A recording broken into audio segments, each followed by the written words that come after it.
Welcome back. It's Kerissa Jones, and today I'm going to be showing you guys how to create this crazy little mermaid from under the sea. I'm going in with some liquid latex and a cosmetic sponge and just kind of putting it on the areas that I want to apply the face prosthetic. I mean molding clay. The clay that I picked up is air drying, so I'm taking a little bit of water and I'm putting it on the back of my brush, and I'm basically just thinning out the outer edges of the clay to really try and get it to mold and blend in with my skin. And I've also taken a little bit of latex because it was lifting just a little bit, so the latex is helping just to kind of lay it back down. And using the water just to really manipulate the clay and really get it to really blend in nicely with my skin. The top of the prosthetic was starting to dry out a little bit, so I did put a little bit of water to soften it so that it was easier to mold. And now I'm taking some scissors.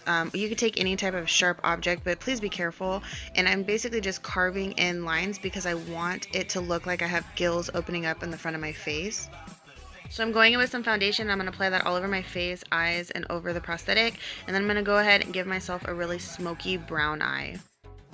I didn't want the smoky eye to be perfect, so I kind of made it grungy and just like all over the place, which I thought kind of gave it like a scarier look. And now I'm going to take some Mann Paradise paint in the color burgundy, and I'm basically just going to fill in all the little creases that I created on my face for the gills and just make it look more realistic. I'm going to go in with Bloody Mary Scab Blood, and we're going to just go back over the paint and fill in all the gills and kind of give it like a bloody scabby look, almost like because she's out of the water, her gills are starting to react to the air and they're starting to scab up and bleed. Next, I'm going in with a cut up sponge, and I'm going to take some brown, tan, and black Paradise paint. I'm actually using a Paradise paint palette that I have, and I basically just put it onto the sponge, and I kind of want to give my skin almost like a freckle. Like I have freckles all over my entire skin, but I also want to look dirty and grungy. And I'm just applying it all over my entire face, and then I'm going to go in with some dark eyeliner and some black eyeshadow to just really deepen up those eyes just to make it pop.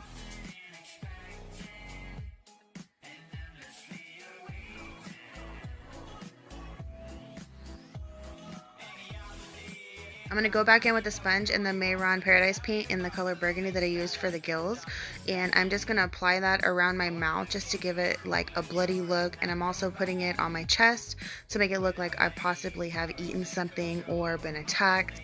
When you're using the paint around your mouth, make sure that you're not using a lot of water because the clay will start to melt and it'll almost get really muddy. That's kind of what happened to me, so I actually had to go back and replay with it. I'm just going to go in and do some last minute touches, scabbing up those gills a little bit more, putting a little bit more scab blood around the mouth, and just putting it around the face to give it a little bit more gore effect. Well, there you have it, our twisted little mermaid. Thank you guys so much for tuning in, and I can't wait to talk to you soon. Bye.